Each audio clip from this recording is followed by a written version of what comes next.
रात के 2 बजे अगर कोई औरत तुम्हें सुनसान सड़क पर सफेद साड़ी में दिखे तो नजरें मत मिलाना, क्योंकि हो सकता है वो तुम्हें पहचानती हो पर तुम उसे नहीं। भैरवपुर एक छोटा सा गांव था, पहाड़ियों के बीच बसा हुआ। दिन में ये जगह जितनी शांत लगती थी, रात में उतनी ही भयावह। लोग सूरज ढलते ही अपने दरवाजे बंद कर लेते थे। गांव के बुजुर्ग कहते थे, भैरवपुर की सड़क पर सूरज ढलने के बाद अगर कोई गया तो वो या तो लौटा नहीं या फिर वैसा नहीं रहा जैसा गया था। गांव से करीब 2 किलोमीटर दूर एक पुरानी सड़क थी। लोग उसे खूनी सड़क कहते थे। कहा जाता था कि उस सड़क पर एक औरत की आत्मा भटकती है, सफेद साड़ी में लिपटी, लंबे खुले बाल और पैरों के नीचे से निकलती जलने की गंध। कोई नहीं जानता था कि वो कौन है, पर सब उसे एक ही नाम से पुकारते थे, चुड़ैल। गांव के 3 दोस्त रमेश, सोनू और इमरान हमेशा मजाक करते रहते थे। उन्हें इन बातों पर विश्वास नहीं था। वो कहते, भूत पिशाच सब दिमाग की बात है, कुछ नहीं होता दुनिया में। एक दिन गांव में मेला लगा था। रात के करीब 11 बजे जब मेला खत्म हुआ तो तीनों ने घर लौटने का फैसला किया। रास्ता वही खूनी सड़क वाला था। रमेश ने कहा, यार चलो खेतों वाले रास्ते से चलते हैं, थोड़ा घूम के सही पर सुरक्षित।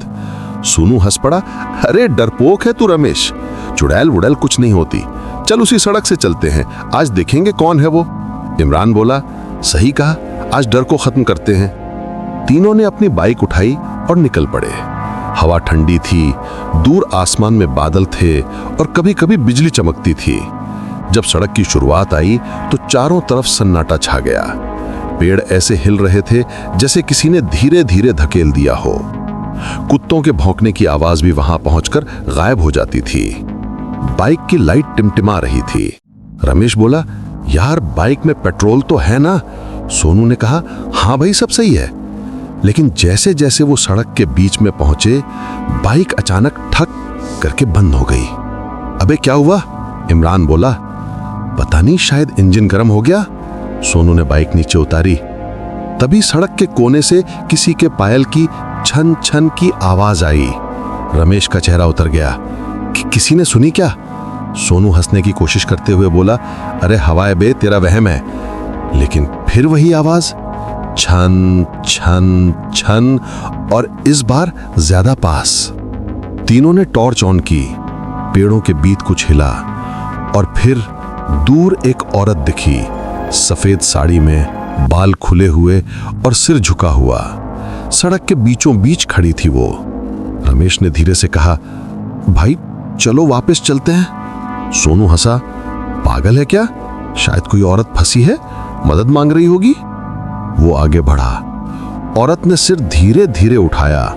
उसकी आंखें लाल थीं, जैसे अंगारों से भरी हों। चेहरा ऐसा जैसे किसी ने जलाया हो और होठों से काला धुआं निकल रहा था। पानी, पानी दे दो। उसकी आवाज सूखी और टूटी हुई थी। इमरान डर के मारे पीछे हट गया। रमेश ने टॉर्च नीचे गिरा दी। सोनू ने कांपते हुए कहा, मैं पानी लाता हूं। वो बाइक की तरफ मुड़ा, पर बाइक वहीं नहीं थी। सड़क खाली थी, जैसे कभी कुछ था ही नहीं। औरत हंसी, धीमी पर इतनी गहरी कि दिल तक कांप गया। अब पानी नहीं, खून चाहिए। अचानक हवा का झोंका आया और तीनों के चारों तरफ धुआं फैल गया। धुएं के बीच बस उसकी लाल आंखें दिखीं, पास आती हुई। रमेश ने चिल्लाया, भागो। तीनों भागने लगे, लेकिन सड़क जैसे लंबी होती जा रही थी। पीछे से उसके कदमों की आवाज बढ़ती जा रही थी, छन छन छन, और फिर एक चीख गूंजी। रात के उस सन्नाटे में जब तीनों दोस्त भाग रहे थे, हवा इतनी ठंडी हो चुकी थी कि सांसों से धुआं निकल रहा था। पेड़ों की डालियां ऐसे झूल रही थीं जैसे किसी ने ऊपर से रस्सी पर लटका दिया हो।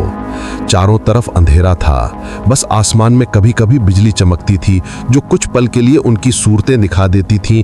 डर से कांपती आंखें, पसीने से भीगे चेहरे और दिल की धड़कन जैसे सीने को फाड़ कर बाहर आना चाहती थी। पीछे से वही छन छन की आवाज अब और तेज होती जा रही थी। सोनू भागते भागते ठोकर खा गया और जमीन पर गिर पड़ा। रमेश और इमरान मुड़े। उठ, जल्दी उठ, सोनू कांपते हुए बोला। भाई वो यहीं है। रमेश ने पीछे देखा, सड़क के बीच सफेद छाया धीरे धीरे उनकी तरफ बढ़ रहा था।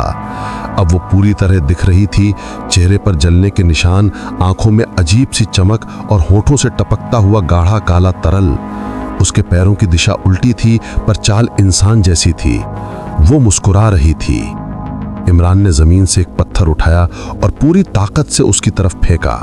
पत्थर उसके आर पार चला गया जैसे वो धुआं हो, लेकिन अगले पल हवा में एक आवाज गूंजी, पानी दिया होता तो जान बच जाती। रमेश ने इमरान का हाथ पकड़ा और दोनों सोनू को उठाकर भागे। सड़क के आखिर में एक पुराना मंदिर दिख रहा था। उन्होंने सोचा शायद वहां पहुंचकर बच जाएंगे। तीनों मंदिर के अंदर घुसे, दरवाजा बंद किया और हांफते हुए जमीन पर गिर पड़े। दीवारों पर मिट्टी के दीपक जले हुए थे, पर हवा में कुछ अजीब था, जैसे यहां भी कोई निगाह उन पर टिकी हो। अचानक मंदिर की दीवार पर एक साया हिला।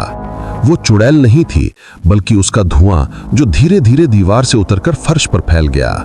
सोनू ने डर के मारे कहा, भाई ये क्या हो रहा है? रमेश ने कांपते हुए जवाब दिया, मुझे नहीं पता, पर यह मंदिर सुरक्षित नहीं लग रहा। दीवार के कोने से वही धीमी हंसी सुनाई दी। मंदिर में भी मैं हूं, क्योंकि यहां मेरा लहू बहाया गया था। तीनों के शरीर जैसे सुन्न पड़ गए। रमेश ने पूछा, तू कौन है? क्या चाहती है? दीवार पर खून से नाम उभरने लगा, सविता। औरत की आवाज फिर गूंजी, सविता, यही नाम था मेरा। इस सड़क ने मुझे मारा, अब मैं इस सड़क की मालकिन हूं। तीनों के दिल की धड़कन तेज हो गई। इमरान ने पूछा, किसने मारा तुझे? दीवार पर बना खून का नाम धीरे धीरे बहने लगा और छत से ठंडी हवा चली। औरत की आवाज टूटी सी आई, 3 मर्द इसी सड़क पर। उन्होंने मुझे लिफ्ट दी थी, बोले थे घर छोड़ देंगे। फिर उन्होंने मेरी इज्जत लूटी और मुझे आग लगा दी। उसी आग में मैं मरी और उसी आग में मैंने कसम खाई कि जो भी रात में इस सड़क से गुजरेगा वो मेरी कहानी सुनेगा, फिर मरेगा। ये सुनते ही सोनू ने रोते हुए कहा, हमने कुछ नहीं किया, हमें छोड़ दो। लेकिन जैसे ही उसने ये कहा, मंदिर का दरवाजा अपने आप बंद हो गया। दीपक बुझ गए और अंधेरे में बस सविता की आंखें चमकने लगीं। उसने फुसफुसा कर कहा, मेरी कहानी अधूरी है, अब तुम उसका हिस्सा हो। रमेश ने दरवाजा तोड़ने की कोशिश की, पर लकड़ी की मोटी सलाखें जैसे पत्थर बन गई हों। अचानक सोनू चीखा, मेरे हाथ में आग लग रही है। उसके हाथों की नसें लाल चमकने लगीं, जैसे अंदर से कोई उन्हें जला रहा हो। इमरान ने उसकी ओर दौड़कर पकड़ने की कोशिश की, पर उसका शरीर इतना गर्म हो चुका था कि उसे छूते ही इमरान के हाथ जल गए। हवा में सविता की चीख गूंजी, अब समझ आया दर्द कैसा होता है। अगले ही पल सोनू जमीन पर गिर गया। उसका शरीर काला पड़ गया, जैसे राख बन गया हो। रमेश और इमरान चीख उठे। इमरान बोला, हमें यहां से निकलना होगा। वो दीवार के दूसरी तरफ दौड़ा, पर वहां जमीन नहीं थी, सीधा अंधेरा था, जैसे मंदिर किसी खाई के ऊपर टिका हो। सविता की परछाई हवा में लहराई और बोली, तुम दोनों ने हंसी उड़ाई थी ना, अब देखो मौत कैसी लगती है। एक बिजली की चमक हुई और उसी पल इमरान हवा में उठा लिया गया। उसके पैर जमीन से कई फुट ऊपर झूल रहे थे। वो चिल्ला रहा था, रमेश कुछ करो। लेकिन अगले ही सेकंड उसका शरीर टेढ़ा होकर दीवार से टकराया और वहीं लटक गया। उसकी गर्दन एक तरफ मुड़ी हुई थी और आंखें खुली रह गई थीं। रमेश कांपता हुआ जमीन पर बैठ गया। उसके गालों पर आंसू बह रहे थे। वो बोला, कृपा करो, मैंने कुछ नहीं किया। तभी सविता का चेहरा ठीक उसके सामने उभरा, आधा जल चुका, आधा मुस्कुराता हुआ। उसने कहा, तू बच सकता है, बस मेरी कहानी दुनिया को बता दे, ताकि लोग जान सके कि इस सड़क ने किसकी आत्मा को जलाया था। रमेश ने सिर हिलाया, मैं बताऊंगा, सबको बताऊंगा। सविता ने कहा, झूठ मत बोलना, नहीं तो अगली अमावस्या को मैं आऊंगी। और जैसे ही उसने ये कहा, रमेश के आंखों के सामने सब धुंधला हो गया। सुबह जब गांव वाले आए तो मंदिर का दरवाजा टूटा पड़ा था। अंदर जमीन पर राख फैली हुई थी। दीवार पर खून से लिखा था, सविता जिंदा है। बस एक ही आदमी जिंदा मिला, रमेश। उसके बाल पूरी तरह सफेद हो चुके थे और वो सिर्फ एक ही वाक्य दोहरा रहा था, सफेद साड़ी, लाल आंखें और छन छन की आवाज। कई साल बीत गए। रमेश अब पागल खाने में रहता है। जब भी कोई उससे पूछता है कि खूनी सड़क की चुड़ैल सच में है क्या, वो मुस्कुराता है और धीरे से कहता है, अगर तुम नहीं मानते तो एक बार उस सड़क से गुजर कर देखो, वो खुद तुम्हें पहचान लेगी।